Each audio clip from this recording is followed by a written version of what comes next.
சாய் பக்தர்களுக்கு என் அன்பு வணக்கங்கள். ஓம் சாய்ராம்.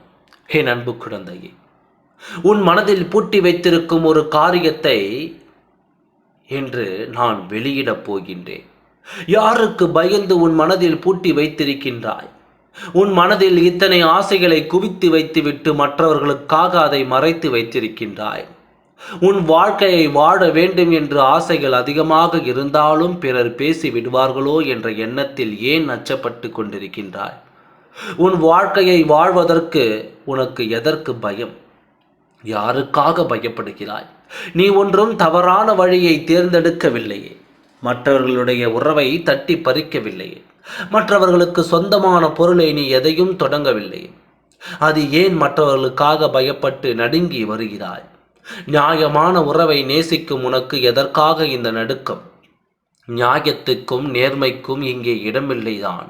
ஆனால் நியாயமாகவும் நேர்மையாகவும் யார் இருக்கிறார்களோ அவர்களுக்கு துணையாக தெய்வம் நிற்கும் என்பது மாற்றப்படாத உண்மை. உன் மனது எந்த கலக்கமும் வேண்டாம். இந்த உறவை நினைத்து இந்த வாழ்க்கை கிடைக்குமா கிடைக்காதா என்று அச்சப்படவும் செய்யாது. ஒரு உறவின் மீது உயிராக இருக்கும் உனக்கு அந்த உறவிடம் வாய்விட்டு சொன்னால்தானே உன் அன்புக்குரியவரும் மனதிற்குள் ஒளித்து வைத்து கொண்டிருந்தால் உனக்கு எதிரே இருப்பவர்களுக்கு நீ என்ன நினைக்கிறாய் என்று எப்படி புரியும்? அந்த உறவு என்னை நினைக்கவில்லை, அந்த உறவுக்கு என் மீது அன்பு இல்லை, அந்த உறவு என்னை பார்ப்பதும் கூட இல்லை, நான் என்ன நினைக்கிறேன் என்று அந்த உறவு புரிந்து கொள்வதில்லை என்று புரியாமல் புலம்பினால் யார் மீது தவறு? வாய்விட்டு சொன்னால்தான் அந்த அன்புக்கு அங்கீகாரம் கிடைக்கும். மனதிற்குள் பூட்டி வைத்தால் யாருக்கும் எதுவும் தெரியாது. அவரவர் வேலையை பார்த்து கொண்டு தான் செல்வார்களே ஒழிய இப்பொழுது நான் ஒன்று சொல்ல வந்தேன் அல்லவா? இதையும் கேள். உன்னை ஒரு உறவு உயிராக நேசிக்கிறது. உன்னோடு சேர்ந்து வாழ்ந்தால் அந்த வாழ்க்கை சொர்க்கமாக இருக்கும் என்று நம்புகிறது. உண்மையிலேயே உன் அன்புதான் விலை மிக்கது என்பது அந்த உறவு உணர்ந்திருக்கிறது. எத்தனை கஷ்டங்கள் வந்தாலும் தாண்டி அந்த உறவு உன்னோடு சேர்ந்து வாழ தயாராக இருக்கிறது.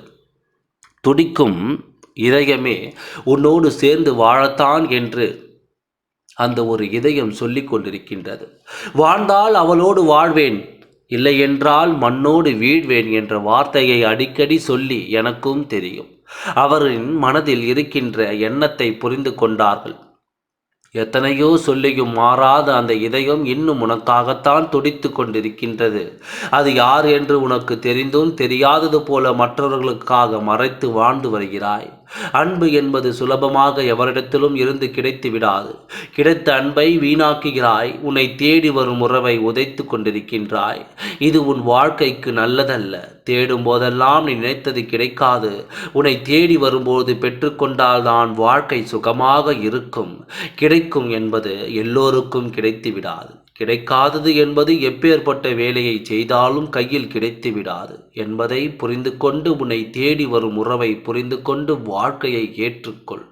அந்த உறவை உன் கண்ணெதிரே காட்டுகிறேன். ஏற்றுக்கொள்ள தயாராக இரு. ஓம் சாய்ராம். நன்றி, வணக்கம்.